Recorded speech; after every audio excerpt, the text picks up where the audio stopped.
Hello dental implant fans, Alina Naraki here with an update on All-on-4 dental treatment option. We have been receiving more questions about this. This has been becoming more popular. So today we're going to be talking about questions received from the patients regarding this option. What is the maintenance requirement for All-on-4 option? There is two things that you need to make sure you do. First of all, is maintained very well as a house care or as your dental hygiene, which means brushing twice a day, flossing and water picking.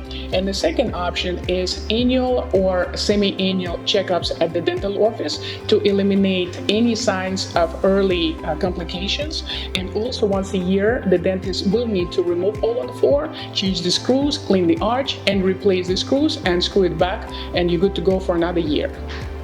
Thank you so much for being with us today. That was Alina Naraki from Dental Arts San Diego. If you happen to have more questions or interest in knowing more about this procedure and knowing about this in person, please give us a call or contact us via the website. We'll set in a consultation and you'll get all your questions answered.